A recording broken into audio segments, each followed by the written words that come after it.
आणि बुलेटिनच्या सुरुवातीलाच महत्त्वाची बातमी आहे। अमित शहा उद्या महाराष्ट्राच्या दौऱ्यावर येण्याची शक्यता आहे। निरीक्षक म्हणून अमित शहा उद्याच मुंबईत येणार असल्याची सूत्रांनी माहिती दिली आहे। अमित शहांच्या उपस्थितीत मुख्यमंत्री पदाच्या नावाची घोषणा होण्याचीही शक्यता आहे। दोन्ही पक्षांना सोबत घेऊनच आता सत्ता स्थापन केली जाणार असल्याचं कळत आहे।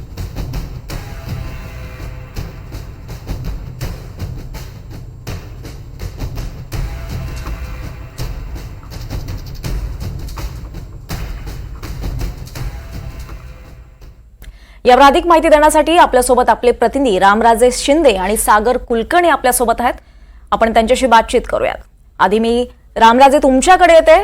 खरं तर रामराजे, मंत्रिमंडळ निश्चिती ही खरं तर दिल्लीमध्ये होणार होती आणि एकनाथ शिंदे आणि फडणवीस हे दिल्लीला जाणार होते, पण असं काय घडतंय की आता अमित शहा हे स्वतः मुंबईच्या दौऱ्यावर येत आहेत आणि मुंबईमध्ये या सगळ्या घडामोडी घडणार आहेत?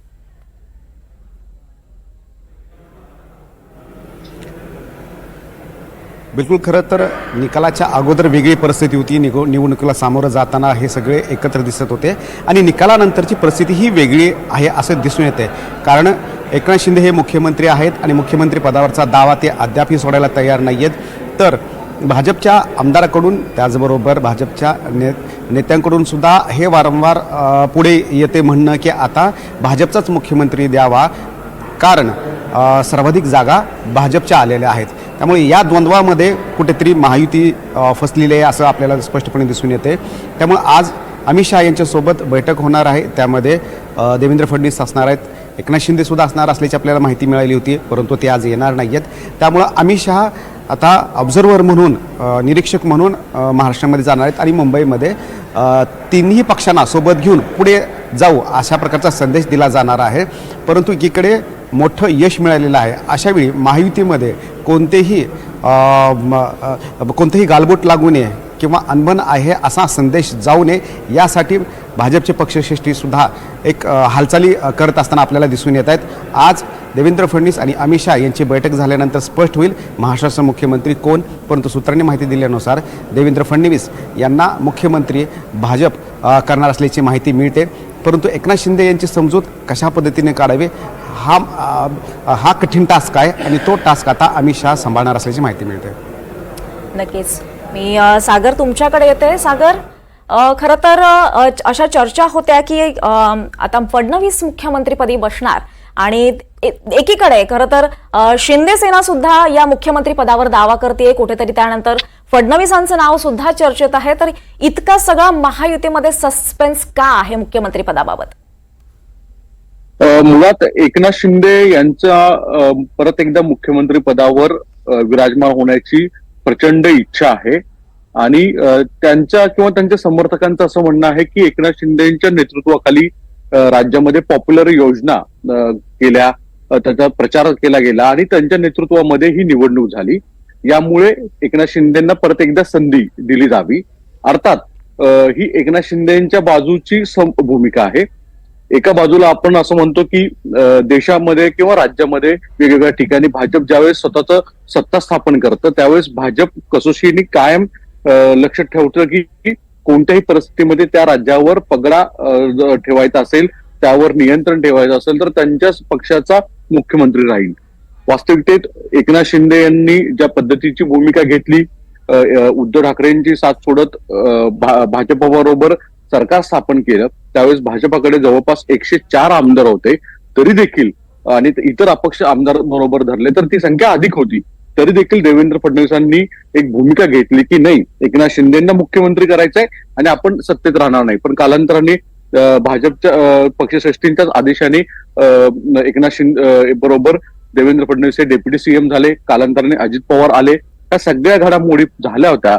पण आत्ताची निवडणुकीमध्ये पहिल्यापासून प्रचारामध्ये आपण लक्षात ठेवायला हवंय की ज्यावेळेस अमित शहा मुंबईत आले होते त्यावेळेस प्रसारमाध्यमांनी त्यांना विचारलं होतं की राज्यात मुख्यमंत्री पदाचा चेहरा कोण, तर त्यावेळेस स्वतः अमित शहा यांनी सांगितलं होतं की महायुतीचा चेहरा नेमका कोण असेल हे आता सांगणार नाही, आमचे निवडणुकीनंतरचे निकाल आल्यानंतरनं तिन्ही मित्र पक्षांबरोबर आम्ही एकत्रित चर्चा करू आणि नंतरनं याबाबतचा निर्णय घेतला जाईल, स्पष्ट भूमिका होती।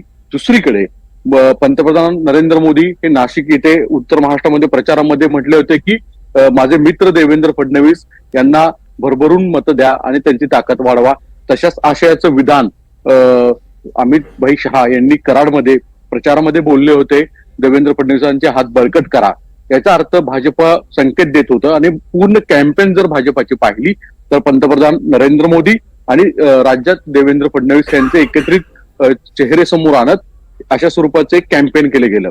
अर्थात जे आकडे आले त्याच्यामुळे स्पष्ट आहे की आता जी भाजपाची आकडेवारी दिसते त्यावरनं भाजपाला तसं पाहिलं तर दोन्ही मित्र पक्षांशिवाय राज्य चालवणं काही फार कठीण नाही आहे. त्यांच्या मदतीला इतर अपक्ष येऊ शकतात, पण मित्र पक्षांना सोबत घेऊन जाण्याची भूमिका असल्याने त्यांनी राष्ट्रवादी आणि एकनाथ शिंदे यांची शिवसेना यांच्या बरोबर भूमिका घेतलेली. आणि स्वतः केंद्रीय गृहमंत्री अमित शहा, जसे आपले दिल्लीचे प्रतिनिधी रामराजे शिंदे सांगतायत की अमित शहा यांचा उद्या दौरा आहे, तर एकनाथ शिंदेसारख्या ज्येष्ठ नेत्यांचा मान राखणं या हेतूने तशा स्वरूपाचे एक संकेत दिले जात आहेत की आम्ही दिल्लीत त्यांना बोलवलं नाहीये, तर आम्ही स्वतः इथे आलेलो आहे आणि त्यांच्याशी चर्चा करतोय, त्यांना सन्मानाने सांगतोय. भाजपमधील एका वरिष्ठ नेत्यांनी एनडीटीव्हीला जी आम्हाला माहिती दिली आहे त्यानुसार स्पष्ट भूमिका आहे की राज्यात भाजपाचाच मुख्यमंत्री होईल आणि जवळपास एकनाथ शिंदेच्या पदावर परत एकदा देवेंद्र फडणवीस यांचीच नियुक्ती होईल. अर्थात विधिमंडळ गटनेता निवड होणं आणि त्यानंतरनं हे ज्या सोयीस्कर त्यांच्या पद्धती आहेत त्या पूर्ण झाल्यानंतर याबाबतच्या अधिकृत घोषणा होतील. पण भाजपाने मन बनवलेलं आहे की भाजपाचाच मुख्यमंत्री करायचा आहे आणि मग अशा परिस्थितीमध्ये एकनाथ शिंदेसारख्या नेत्यांना समजूत काढणं किंवा त्यांना एक सामाजिक सगळ्यांसमोर जे प्रतिष्ठा आहे तशा स्वरूपामध्ये दिल्याचं देखील दिसेल. आणि अशा परिस्थितीमध्ये एकनाथ शिंदेना मग आता नेमके कोणत्या डिपार्टमेंटमध्ये अधिक ताकद दिली जाते का, त्यांचा सन्मान राखला जातोय का, असे काही पुढचे प्रश्न असतील. आणि त्यांना कशा स्वरूपामध्ये कन्व्हिन्स करायचं आहे. तर अर्थात देशातले दोनच प्रमुख नेते आहेत की जे एकनाथ शिंदेना सांगू शकतात आणि एकनाथ शिंदे त्यांचा शब्द प्रमाण मानू शकतात. ते म्हणजे एक म्हणजे नरेंद्र मोदी आणि दुसरे अमित भाई शहा. अर्थात सागर, अमित शहांचा हा मुंबई दौरा अतिशय महत्वाचा असणार आहे. धन्यवाद आपण दोघांनी दिलेल्या या सगळ्या सविस्तर माहितीबद्दल.